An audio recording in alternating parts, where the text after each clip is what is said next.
finally able to get to this weekend, and that is The Zone of Interest, the new film by Jonathan Glazer.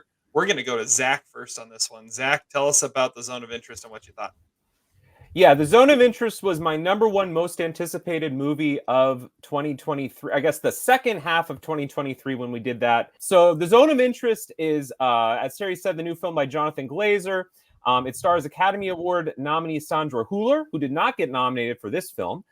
She's more of a supporting character in this film. And Christian Friedel, and they play Rudolph and Hedwig Haas, who were real life Nazi scumbag assholes. And Rudolph, at least, was sort of the head commandant at official title. They run the Auschwitz camp in early 1940s. But what's interesting and different about this movie is that unlike a lot of Holocaust movies that focus on the events that happen inside the camp, this is a movie that is about, I guess, this sort of peripheral zone where this family, this father, mother, and children live. Their property is literally on the in the camp, I guess, location. There's a wall that separates the camp from the house. But as you can kind of clearly establish pretty early on in this movie, this family kind of exists in an environment where they can never escape the sounds of screams and gunfire that go off pretty much at all hours of the day because of the camp next door. They don't complain because they, I guess, are sort of immune to it. They are, Germans who believe they are superior to Jewish people. And there's not a whole lot of like proselytizing in the movie. It's a little bit more subtle, where this kind of hateful ideology spurts out. They have a couple of Jewish housekeepers. There's a moment when Sandra Huller rips one of them apart and says, "My husband could have your ashes laid out." There's discussions about possible Jews that are in the camp. And when Sandra Hüller's mother comes, she bemoans the fact that she wasn't able to get some of this Jewish lady's I guess it was drapery after she was sent to the camp. There's a few more ominous signs throughout the movie. There's a really great sequence. There's a great sequence that involves the family on the riverside, and something, again, very sinister starts spewing out in the water. The movie's based on a book by Martin Amis, and apparently Glazer very much loosely adapted the book, which makes sense because there's not a whole lot of story in this movie. The closest thing to a story would be that Haas is being promoted, so to speak, which takes him away from the camp. But the family, and especially Hedwig, doesn't want to leave the camp because, as Nazi assholes, I guess they love the sounds of screaming and they love to be close to the gruesome brutality. And the movie, again, it doesn't show anything graphic. It's a PG-13 movie. It leaves a lot to kind of your imagination about the horrible things that are happening, really just feet from these kind of bucolic, idyllic scenes of the family, going on boat trips and at the swimming pool and having parties. The movie does really get under your skin, under the skin. See what I did there? That was the name of Glazer's previous movie. This movie has I was reminded a little bit of Son of Saul. Remember that foreign language movie a few years ago that was set at the camps? And that also kind of didn't show a lot of the more brutal and grotesque, horrific events at Auschwitz. It was kind of in the background a little bit in that movie. And it's a purposeful decision by Glazer because I don't really think he's interested so much in the actual acts of atrocities. I think he's more interested in the dehumanization that happens when, these people who are, again, they're privileged people. They believe that they are better than the Jews, and they just choose to ignore the screams and the misery and the violence and the atrocities that, again, are happening within their midst. This is not a perfect movie. There are times that it drags. There are times when I kind of felt like the camera work is almost like a Big Brother episode. Glazer's kind of talked about that. You never get good close-ups of these actors, and you never really sense what the story is. There's also some times in the movie when Glazer inserts himself with insert shots of a girl in like infrared light passing out apples, and I'm not really sure what the point of those sequences were. It felt actually a lot like his previous movie, Under the Skin. But that being said, the movie's pretty powerful.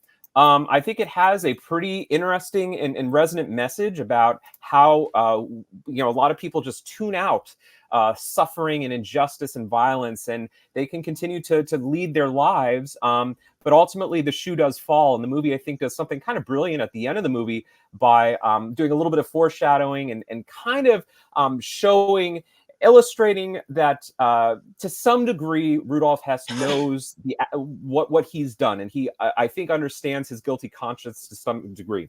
Now, a critic and a cynic might say this is a Holocaust movie without Jews.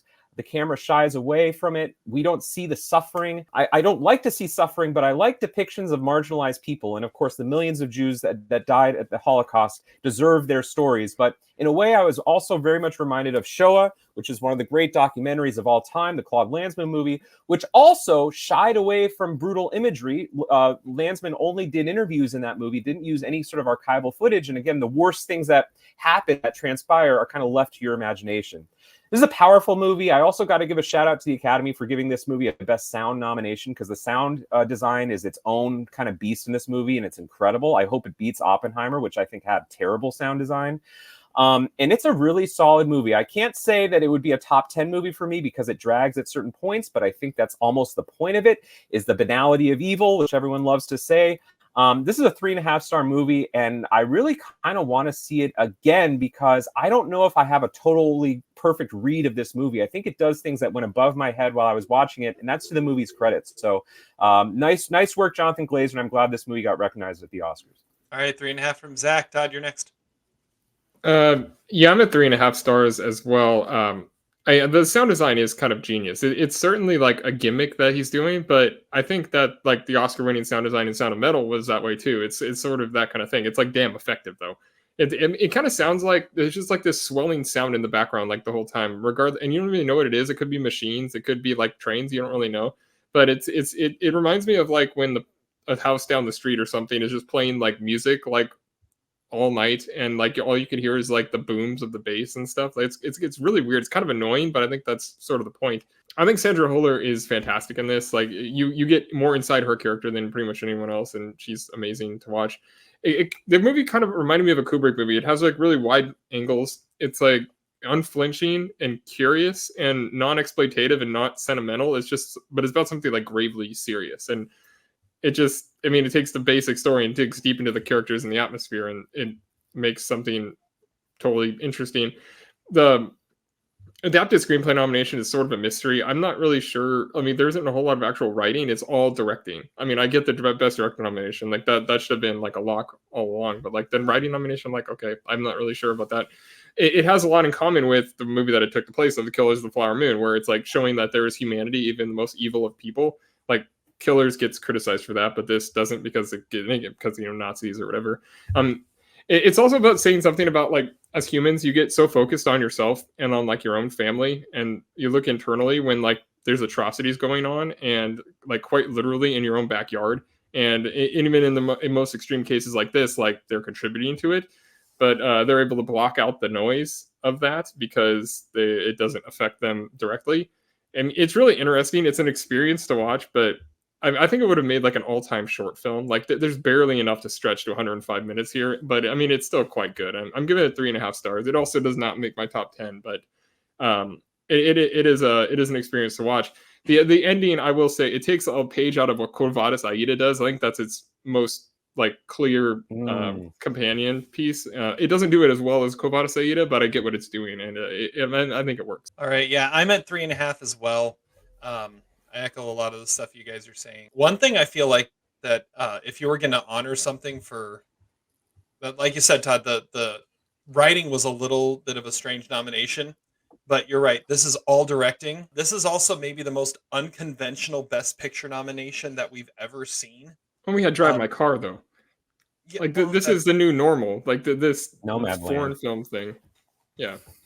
Yeah, but I mean, the closest I thought of was like a Terrence Malick film where you're saying something in not saying anything, and that's kind of where you could see something. But yeah, this movie, it's so powerful in, like I said, in the fact that it says so much by not saying anything and not doing anything. And I like what you said, Todd, about it. It focuses so much on how much you can get self-centered and focus on yourself. because the Sandra Hüller character, she doesn't want to leave. But why doesn't she want to leave? She doesn't want to leave because it feels like for the first time that she's gotten ahead, and she has something, and she has something of value, and she's made it, and she has this beautiful house and this beautiful yard and garden and all this, and that's what she's focused on. She's not focused on what's happening on the other side of the wall. She's focusing on how, for the first time, she's able to actually get something, and she knows that if she leaves she's not going to have it anymore. There's the scene where her mother comes and visits, and it's like, you finally made it, but her mother leaves after like one night and seeing the incinerator burning. So you've got such a weird juxtaposition here, and it works so well. Yeah, it's not in my top 10. It has a really good chance of being in my top 25.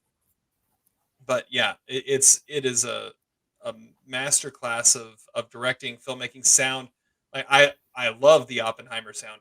However, the sound in this, talk about subtleties in the sound and making it powerful. That this is where it's at right here. Yeah, it's a fascinating movie. I was reminded of a couple other movies too. I thought actually a little bit about Killers of the Flower Moon in the way that they're very technically different movies, but that movie was also about different races, different ethnicities in close proximity, and these terrible, horrible things that the white characters in that movie do.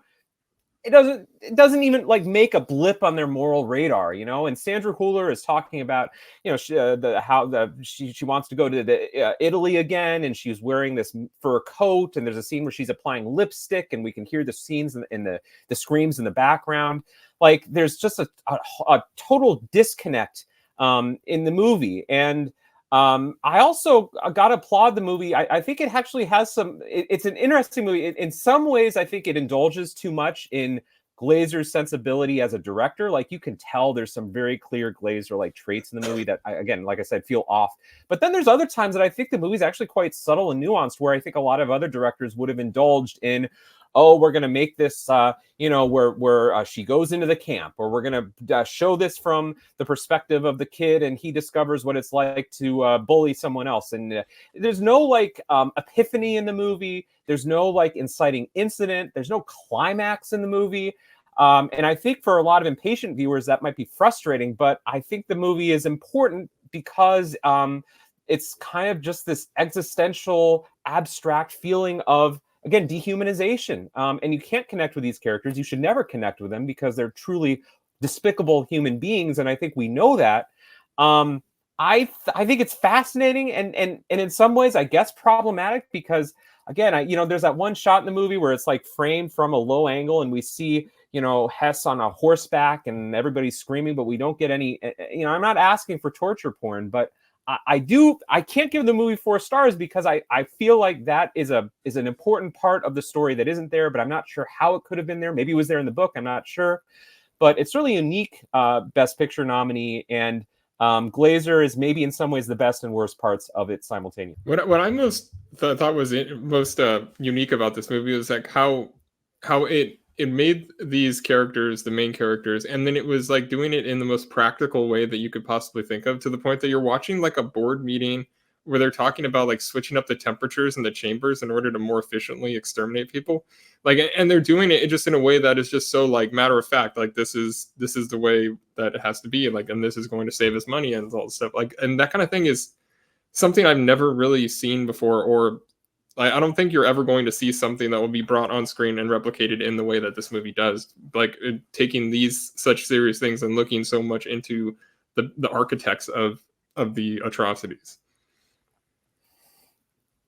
That's a great point. Yeah, I thought that was fascinating too. You just have those moments of, yeah, we're just going to talk about this because this is what we do, and but you look back on, it's like, how can you just talk about it so plainly? It's like, well, that's their job. Yeah, Manohla Dargis had a really interesting review of this movie in the New York Times. She really didn't like this movie, and she had some good lines in her review. I wrote a couple of them down. She said that the movie reduces suffering to room tone. And I don't disagree with that. I could see like the criticism of this movie being that it is so abstract and so,